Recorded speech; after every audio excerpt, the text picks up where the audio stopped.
Hi, I'm Rick Belden, and this is Masculinity from the Inside Out, an exploration of the inner lives of men.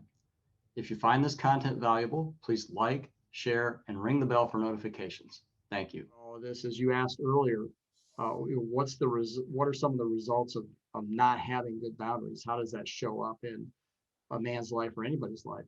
And I talked about the inner critic and those sort of internal boundaries.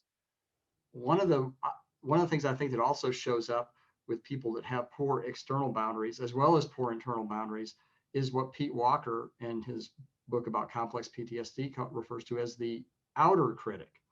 In other words, the person who's highly critical of everybody around them. And it's like, well, I guess the way I'm kind of putting it is like, because my boundaries with you were poor, and you didn't treat me the way I wanted to be treated, you're a bad person. It's like, well, they might be a bad person, but you're responsible for your own boundaries. And so when that's basically a way of projecting your own poor boundaries out onto somebody else and demonizing them because they didn't know what your boundaries were or Wow. they didn't respect them. Yeah. You didn't articulate them. You didn't Yeah. maintain them. You didn't make them clear. And like I said, I was very naive when I first started kind of getting consciously into boundary work. And so, if somebody was problematic in terms of getting into my space, Hmm. verbally, emotionally, whatever, and I'm talking about people I was friends with, people at work. I thought if I told them very clearly one time that they would stop doing that. Some people do. Some people get it. A lot of people don't. Yeah. And so for me, it's like if I make one attempt and then the person runs right over it and runs right over me again, what's my proper attitude? Is it like, well, they're an awful person because I told them and they didn't listen, or alternatively, or because they might be awful, but I also have to look at it and go, did I actually make sort of a fully realized attempt to prevent this from happening, or did I just kind of put my hand up like that and they just came right by me and I just kind of fell on my back? I mean, in this, learning cultivating the ability to do that, it honestly points to a great virtue, which I think would help humanity, and that's taking of responsibility. Mm-hmm. What you just described, if you put that into practice, what you're doing is stepping out of victimhood and taking responsibility for yourself.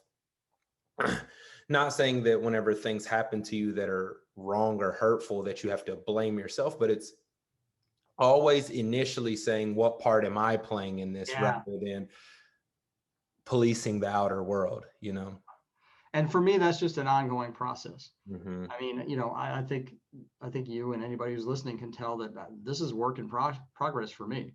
Hmm. Uh, I'm working on this all the time. Yeah. Because the nice thing about it is, well, I guess it's nice, is that if you decide that you're going to commit to this, your life is going to give you a never-ending stream of opportunities to test Yeah. it out, to Yeah. improve Yeah. it, to learn more about it. Like I said, a lot of these things are situational. We started this conversation like the guy that has great boundaries at work has terrible boundaries at home with his wife and his family, his parents, you know. And so there are all sorts of opportunities to learn about this. And as you said, very important, not about blaming yourself. A lot of these things that we're talking about today are if people grew up in fully functional families, fully functional social units and communities and schools, these are developmental stages that they would pass through. So when a toddler starts saying no to everything, that's the beginning of trying to set up boundaries. And so the way that that's handled by the adults around the child is going to have a lot to do. So for example, Yeah. with how they do later, so if a child is saying no and it's time to, okay, better spank that kid every time he says no, do you think that kid is going to grow up to be an adult that feels inclined to say no? And a lot of it's dependent on the personality. Some people are more contentious. Some people are more aggressive. Some people want to fight. They like it. And other people are like, I want to be cooperative. I want to keep the peace. I don't want anything bad to happen to anybody. And Hmm. so, Yeah, it's so that, the developmental processes that you don't get to complete as a child for whatever reason in your families, you get to complete as an adult if you're willing to try to do it. Yeah, which is like, like earlier, whenever I said that you're gonna recreate what you don't heal, it's natural. I mean, what you're constantly doing in reality is like you're in a space of homeostasis. So as you it's going to be heavy, as you said, once you start to open to this road of healing and your inner world, well, now you've immediately shifted your perspective to where you're going to see things. You're immediately going to start seeing the way that you create the world that you're living in. And I would add to your statement, or restate it slightly. You said, tell me if I got this right. You said, what you recreate what you don't heal. And I would say you recreate what you didn't finish. Yeah.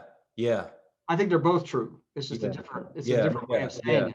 Yeah. Not from the like, more so didn't finish, just from the standpoint of like, it's not like upon birth you're already fractured and damaged and disconnected from yourself. We come in whole, and then we're in a time in a society where you disconnect a lot, where you are conditioned in a lot of ways. And so we all share this. We all share a lot of this work that can be done, because like we're all part of the same society, Right. and as you step into this, I think it's so, I mean, it's almost magical how, as you begin to heal these parts of yourself, you can almost see what a healed society would look like, what a different society would look like. And I love that you brought up toddlers, or because I immediately think about, if you want to see authenticity, if you want to see true communication, look at 3 and 4-year-olds communicate with each other. Look at how they interact. Look at how they express what they're feeling. They tell each other the truth.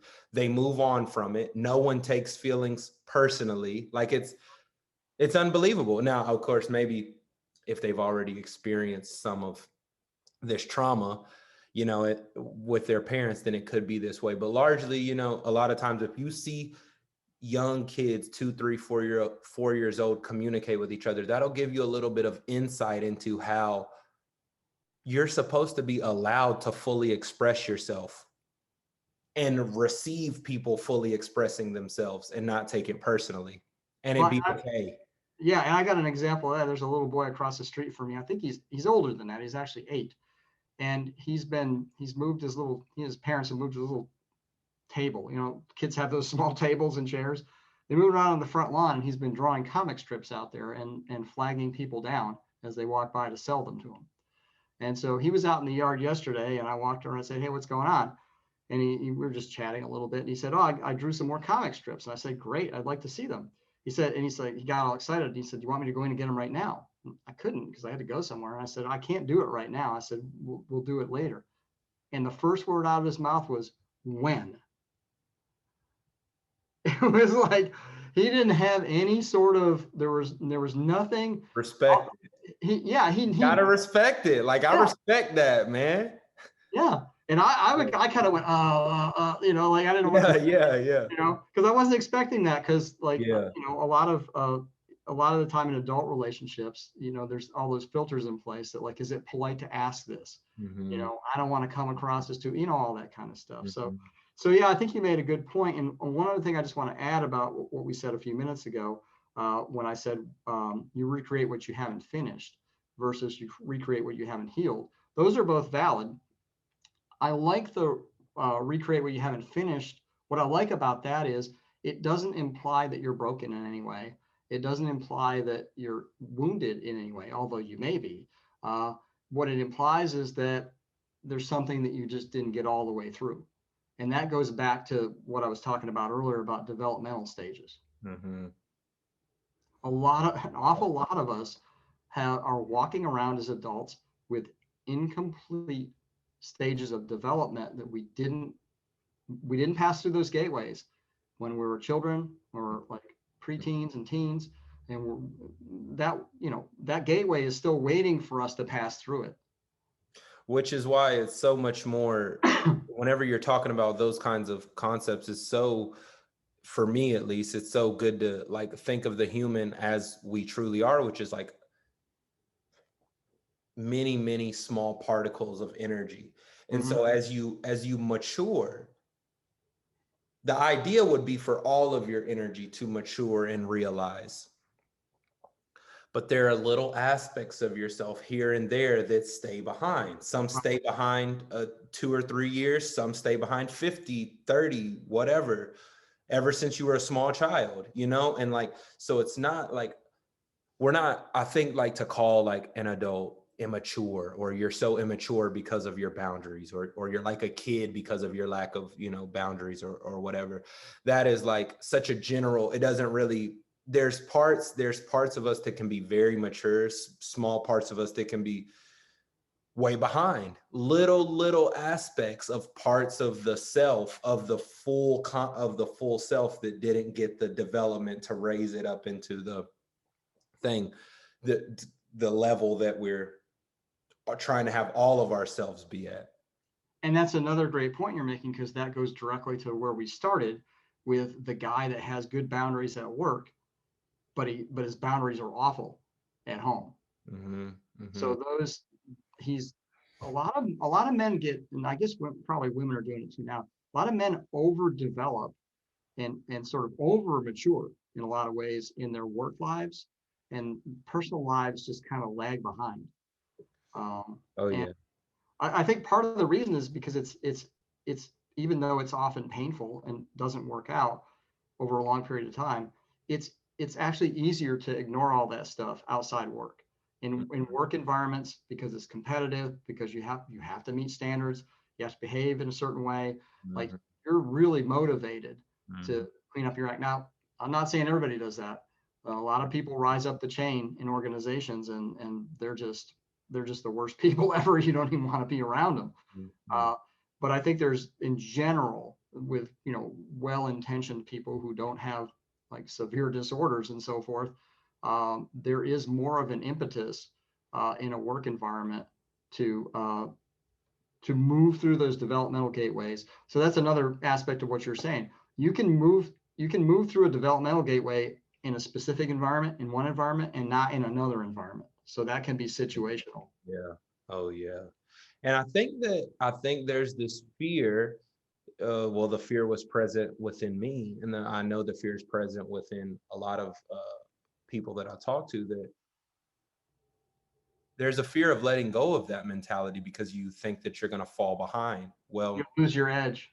if I right, Yeah. if I better balance, if I find better balance in the other aspects of my life, I'm going to somehow, become worse, Mhm. less focused.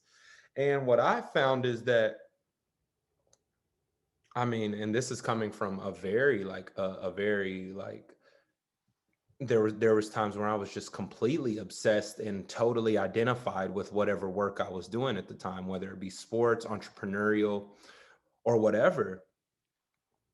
I find that as you begin to like achieve a better state of balance, which is different for everyone, well, the level of production at work comes easier. So Mhm. you're not working as hard, but you're producing just as much while working a lot less hard. Yeah. Um, and it's because the other aspects of your life are giving energy, not Mhm. taking energy. They're restorative, not, and they don't deplete you. So that balance that you say, where you say like, overly mature and under mature, you can think about that in another way, where it's like you're giving energy to this one aspect, but these other aspects where you're inauthentic, or still playing out a wound, you're being depleted, Mhm. rather than this symbiotic relationship kind of in all aspects. And let's be honest here. I mean, from a socio-cultural perspective, men are expected to perform in order to demonstrate their value.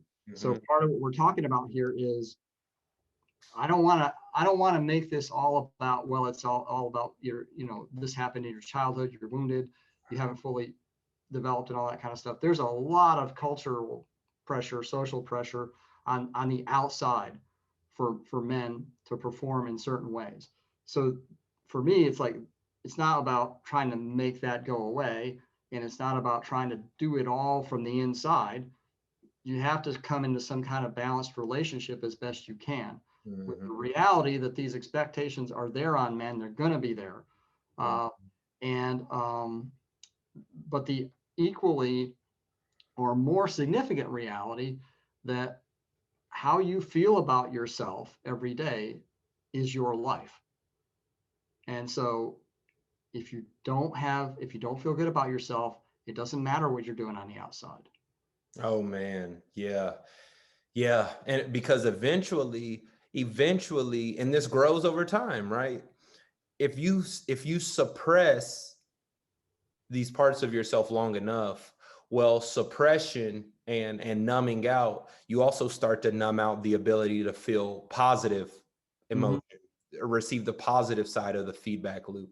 So everyone has a tipping point, and you see it, the book The Monk Who Sold His Ferrari, it hit the lawyer in his 50s. For some of us, it happens in our 20s. Some of it, everyone's situation is different, but there is that tipping point where even the workaholism starts to not give you the dopamine response, and you're like, well, damn, I don't even feel this anymore either.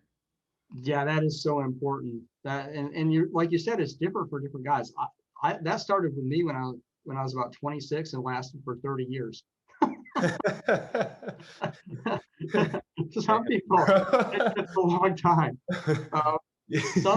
Some people, as you said, late 20s, mid 30s, late 40s, a lot of guys are hitting in their mid 50s.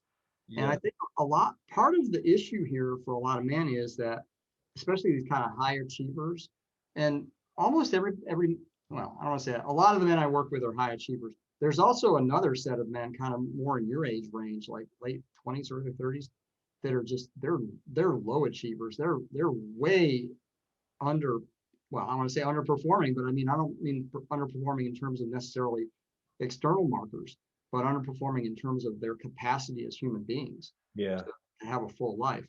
But I think a lot of these guys that are used to being performing to standards in a work environment are very anxious and very worried, very scared that if they get into any kind of sort of challenging emotional material, that they just won't be able to do their job at all. And I've experienced that too.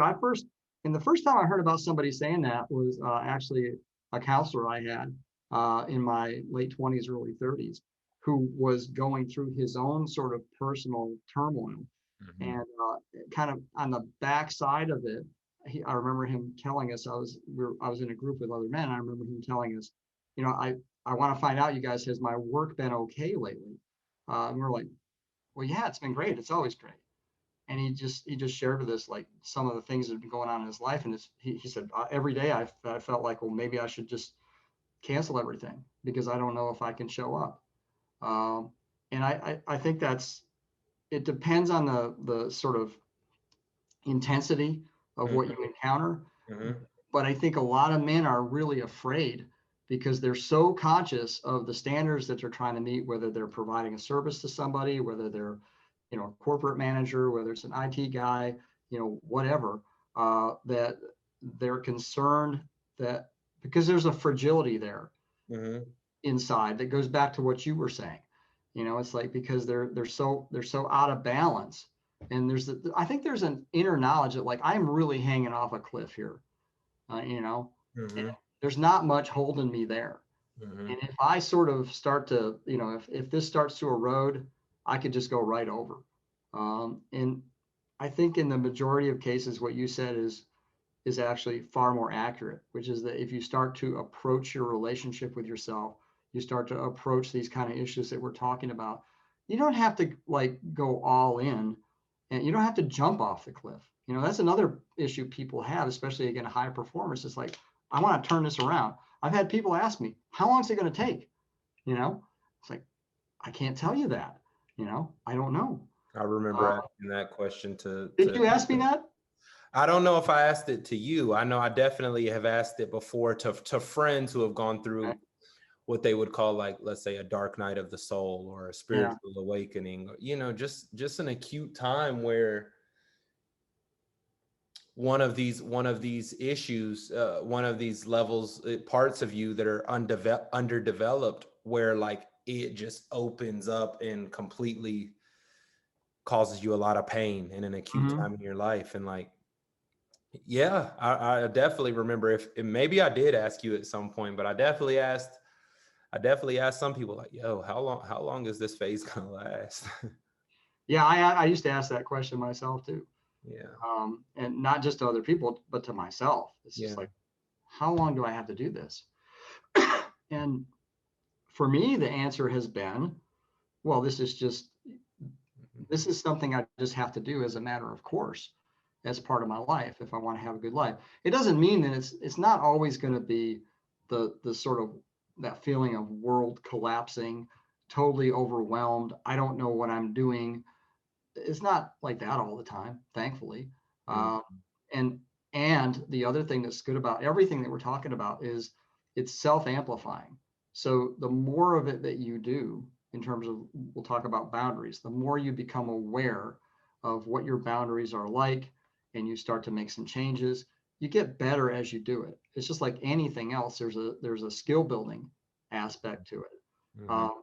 But I think that the first step is to be willing to look at what you're doing and acknowledge that you don't like the outcomes, and open up to the possibility that there are other options, and Mhm. then just start to notice how you're feeling and what's going on with you. Because I mean, I can't tell you how many times I've said yes to somebody when my whole body was saying no.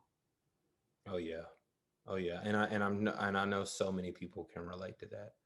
I Uh, was on a phone. I had a phone consult with one of my teachers last week, and he has a landline in his office, and he hadn't turned the ringer off, and it kept ringing, and he said, "Hey, I'm really sorry," and I, right out of my mouth, I just said, it was like the second time it happened. I said, "Oh, that's okay," and I realized it's like I didn't even check in with myself first to find out if it was okay or not. mhm. That sort of, don't rock the boat. I don't want to upset this guy. That just kicked in by default, And and there's these little, and words came I, out. I love that you mentioned like what would kind of, that doesn't seem like a significant thing, but like, as you tune in, you start to notice those things. You start to notice whenever you say something or something happens and you offer a quick response like, oh, that's okay. If you tune in, you can start to tell whenever you're not in an aligned place, whenever you lie. Like that was That's a could have lie. been a lie. Yeah. Like, Yes. and you start to really notice how much you lie. It's Mhm. like, wow, I'm lying all the time. It's not like, and you want to, you want to look at it in some way like, okay, these aren't serious, these aren't big deals. But if you go deeper in on it, you start to be like, well, why am I lying all the time? Like, why am I doing that? Right. And man, it goes very deep. It goes And very, it's the pattern that matters. It doesn't, you're right. That was a trivial event, but oftentimes it's easier to observe the trivial event and learn from it and get that information than it is from the big ones, because there were really no consequences, mm, and no meaningful consequences in terms of me telling, well, that's okay. But it's the pattern. It's just like, yeah, the pain, identifying the pattern. And because when you identify the pattern, then you can see it next time in a different situation. yep, So that's important. And the thing you said about lying is like, because I'm not somebody who thinks of myself as somebody who lies. Like, none of us wants to think of ourselves that way. And yet what I said was not true. And it was not true not because I consciously intended to lie. It was not true because, number one, I didn't even find out how I felt mm, before I said it. And number two, because of my motivation. As you said, what was my motivation for doing that? yep, And it's just a burned in pattern that's there in me. And in terms of men and being mature in their masculinity, and being authentic in their masculinity, integrity is very, very important. And so I did not act in a way that was in my integrity when I Yeah. said that. I didn't purposefully, consciously lie, but I was out of integrity because my default pattern kicked in, which is don't rock the boat. Um, and so hopefully going forward, what's the result? What's the gain of observing that? I'll be more aware of it. Mhm. Doesn't mean I won't do it again. Mhm. Because that's the other thing you have to do with these patterns. You have to be very gentle and patient and forgiving with yourself. Because just because you notice something once doesn't mean you're not going to do it the next time. Yeah. But what you can do is notice when you do it, how does it feel? Mhm. Because noticing how it feels when you do it and in the aftermath is a strong motivator that will help you move in the direction of doing Yeah. something else instead. And you don't think about it, you feel it, and you can feel it, and you'll feel it more and more. So as we close up this discussion, Rick, let's talk about just a few first steps that can be implemented to begin developing true, authentic boundaries with yourself and with other people, and how to uphold those. Well, one of the first ones refers back to what I just said, which is as much as possible, get in the habit of pausing before you respond to somebody to actually find out how do you feel about it. Mm-hmm. Uh, Rather than just saying yes or rather than just saying it's okay automatically, just sort of set your intention that you're just going to take a breath and you're going to remember, I want to find out what's true for me before I answer. Number one, tell the truth, and make it a habit to learn how to tell the truth. This isn't coming from a malicious, like, okay, you're trying to be a liar. Learn how to tell your truth. And there are different ways to do it. You Mm-hmm. know, you don't necessarily have to blurt out the most direct, abrasive thing that you're feeling. Sometimes that's appropriate, but a lot of the times, like with my situation last week, and that's the next thing I would suggest is like, okay, now you're aware of this. Like I'm aware of what I did. What were my other options? What else could I have said instead? Mm-hmm. So you just kind of build out your script a little bit in advance and think about, okay, I could have said this, I could have said that. What would have felt the best in that moment?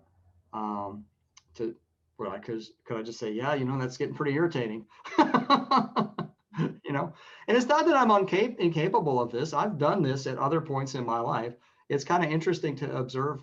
Like there are times when I've been perfectly comfortable, like answering directly from what was real, versus the times when I don't. And I think it's probably a mix for most people. Yeah. Yeah. But the third thing I would say is be patient with yourself. Mm-hmm. These are deep, deep, deep patterns that are conditioned that go way back. You've done them thousands of times, and it's a very deep, well-established path. And most of it is happening by default without your conscious awareness. So it's going to take some time. And I mean, how long have I been working on this stuff? And look what I did on the phone last week. Mm-hmm. you know so, Mm-hmm. and I can tell I'm a little exasperated with myself. It's like, it's okay, this is still in progress. And so that's good information for me to have. And I guess that's the last thing I'd say is like, if you can just subtract out the emotional energy from these things and just look at it as information, it's like, that was really good information for me to have. Clearly it was, because we've been talking about it here and I'm processing my way through it as we're talking about it. Tell the truth. Be patient. Be objective. Be consistent. And pause Mm-hmm. to find out how you actually feel. Rick, as always, thank you, brother. Okay. Thanks for the good conversation, Chris. What's up? This is Chris Wilson. Thank you so much for checking out the content, and I hope you found value within it. If you did, please like, subscribe, and share, as it helps the channel grow and helps me continue my work of seeking deeper truths and sharing it with the world.